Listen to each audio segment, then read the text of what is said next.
Ryan, you came up with a great list. The actual order, of course, top 5, Baker Mayfield, Saquon Barkley, Sam Darnold, Denzel Ward, Bradley Chubb from NC State. Nobody from Notre Dame on that list in the top 5. Worth noting. Wrong. Quentin Nelson. Did you miss that one there, pal? Top 5. Top 5. I did top 10 though I did top 10 for social, just so we're clear. Right, but I was trying to exclude. Are you talking about the redraft, or are you talking about the original? The original draft. Now, in the redraft, Ryan, do you want to give us your top 10 again? Yeah, I didn't necessarily tie these to the teams, but you can actually tie them to the teams that actually drafted 2018 1 through 10. So my first overall pick was Lamar Jackson, and I feel like the Browns would certainly love to have Lamar Jackson. They took Baker Mayfield, obviously. Number 2, I had Minkah Fitzpatrick, who is the best player in NFL right now, my favorite player without a doubt. The Giants picked number 2. If they took Minkah, I think he would make sense there. Number 3, Quentin Nelson obviously would have gone to the Jets. The Jets took Sam Darnold. Derwin James we haven't talked about because he's been injured this year, but he is a game changer. And if the Browns happen to take him at number 4, I don't think they would be upset about that. Then a run on inside linebackers, which is sort of weird because usually we don't see these guys go high. Darius Leonard and Tremaine Edmonds. And then Leighton Vander Esch there at number 9. Jair Alexander, one of the best cornerbacks in the league, at number 7. That was the Bills picked 7th that year. Saquon Barkley falling to 8, and then Baker at number 10. I know Brinson last night actually would have had Saquon fall farther. He would have taken Baker earlier. No Sam Darnold, obviously. No Josh Allen. I got a lot of questions about why no Josh Allen. I don't think he's a top 10 quarterback, but you guys might feel differently. Well, look, I'm not going to spend a whole lot of time. This looks even worse now that I see it actually on screen than it did last night when you were talking about it. But I know how Brady likes to dish out a little bit on draft coverage, so I'll let him take it away. The fact that you have quarterbacks in that top 10 and Minkah Fitzpatrick, who's awesome, but it feels like you're really trying to push this Minkah narrative a little bit further than it needs to go. You're telling me Minkah Fitzpatrick would be the 2nd overall pick if we redid that draft instead of, I don't know, Teabag King Quentin Nelson or Baker Mayfield or Sam Darnold? Get out of town, Wilson. Brady, explain to him that he's a psychopath. That was the best part of this podcast so far, Will. I just want you to know that. Like, that little rant you just went on was the best part. Here's the thing I actually hate about this activity is it's a year into it, and it's really tough to then take much from what these players have done in a year plus. And then also, we're factoring in now the circumstances of some of these teams.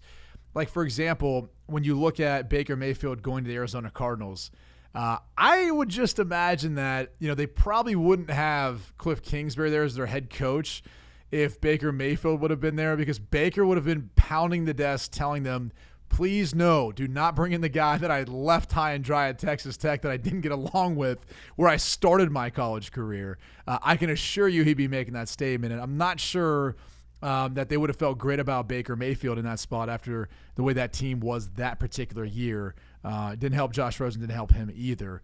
And so I almost think, you could have looked at some of the other best players available at that point in the draft outside of the quarterback spot and maybe made a case for them, however, who would have been their quarterback for that year. Again, the tough thing too is like looking at, for example, the New York Giants. Okay, let's say I take Minkah Fitzpatrick. How does that help this team? I think if anyone in New York looks back at that draft, they maybe would have looked at saying, okay, like, should we have taken a quarterback in that draft class as opposed to maybe waiting a year and taking Daniel Jones? I think if they went anywhere besides Saquon Barkley, it probably would have been a quarterback in that year's class. The Jets getting Quentin Nelson, I think we say that now because their offensive line play has been so bad. Clutch Assembly, who we thought at the time was going to work out and be good. Now they've got all sorts of issues with him, and he's not even a part of that team. And we look at how bad the offensive line play has been, even though I think without Sam Darnold, and I think we saw that with Luke Falk, they would have no chance at winning football games because without his pocket movement, the way he can kind of move around and create some plays and make some throws, that wouldn't even work out. So, again, I think you get my drift with where I'm going. It's fun to go back and look at, like, okay, where should these guys gone based on how they look so far since they got in the NFL? But it still doesn't change my opinion about, like, what, for example, Quentin Nelson, Minkah Fitzpatrick, Derwin James were as prospects coming out. Those guys and Saquon Barkley, they were about as bulletproof as it gets as far as where they ended up going in the draft. I can assure you those 4 guys I just mentioned would have gone in the top 10. There's no doubt about it in my mind. It may have been to, just different teams or someone might have traded up to get them, but they're all that talented and that solid as prospects. And I think their skill has shown enough to me in the short time they've been in the NFL where they should have fit somewhere in that category. Your rebuttal, Ryan Wilson. Oh, not to disagree with that. I thought you would have something to say because you were so fired up earlier. I mean, would you take Sam Darnold higher? I think you said you would take Baker number 2 maybe. You would drop Saquon out of the top 10. Does that sound right? Can I make a case, by the way, for Josh Allen? Because I do think you might look at him. I mean, for starters now, I mean, it's not like he's put up the best stats, but their team is in the hunt for the AFC playoff picture, and that may be a product of their schedule, the division, what have you. But he also has been the only thing that's made that offense go. I mean, let's be honest. His offensive line play hasn't been great. He hasn't had a consistent running game. Can you name some of the wide receivers? I'm pretty sure people at home would have a hard time naming their starting wide receivers between Robert Foster, Cole Beasley, Knox at the tight end spot, and whoever else outside of that. Brant. John Brown, who they brought in this past year.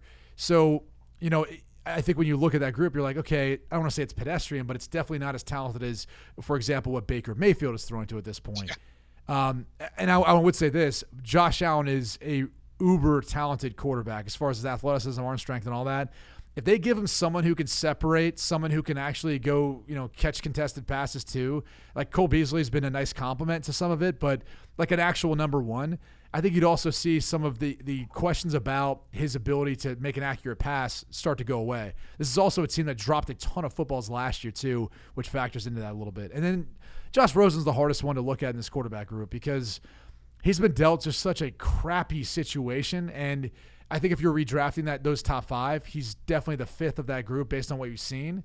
But again, at the time when he was coming into the league, if he was drafted into a team with more of a supporting cast around him and better offensive line play, maybe he would have done a little bit better compared to what he dealt with last season. And we tend to forget, too, it wasn't just the fact that he had a first-year head coach. He also had his offensive coordinator get fired halfway through the year, and then a guy in Byron Leftwich who had never called plays before, calling plays in an offense that's not his own, minus the fact that he had guys who weren't even on the roster at the beginning of the year starting on the offensive line to finish that season. So it's just tough circumstances to be dealt with, and then he got traded to the Miami Dolphins this year. I really do think that, the 4 quarterbacks. I just don't know, maybe it's hard to do it because you can't, you still, is Dave Gettleman still involved in this process? Would he be stubborn enough to take Saquon Barkley again, as good as he was, as a rookie, and he won Rookie of the Year, but knowing that it hasn't improved their team? I mean, wouldn't he take a quarterback? Wouldn't he take Sam Darnold? Hadn't he seen, I feel like you've seen enough from Sam Darnold to know we would go out and get him. I don't know that he would take Lamar Jackson. I don't think that he's his cup of tea for whatever reason. I just don't know that he would do that. But Lamar Jackson's gone in this setup. Maybe he takes Baker. I just think the Giants would take a quarterback. Of course, the Jets would take a quarterback. They were going to take one no matter what. And I think I always wondered too if Denver would have taken one. I mean, that's the other team that took Bradley Chubb. I know in this exercise you've got him taking Darius Leonard, so defensive player, different position. But that's the other group that you wonder if maybe John Elway feels like he missed out on bringing in a guy that he feels like could maybe be the future franchise quarterback given the struggles they've had with that particular position. Quentin Nelson, Derwin James, Leighton Vander Esch, I think those guys are locks to go early, and Minka too. I mean, look, this looks like it could be a very good class. I actually think that you're selling Bradley Chubb short by not having him here in this list as well, because he had 12 sacks as a rookie. It looked like he was going to have a great second season. Then he tore his ACL, and you can't factor that into it, in my opinion. So yeah, I mean, look, it's tough to get a top 10 here. I would have more quarterbacks. Barkley's not going to my top 10. I'm not taking him with a top 10 pick with these kind of defensive game changers and these kind of quarterbacks available.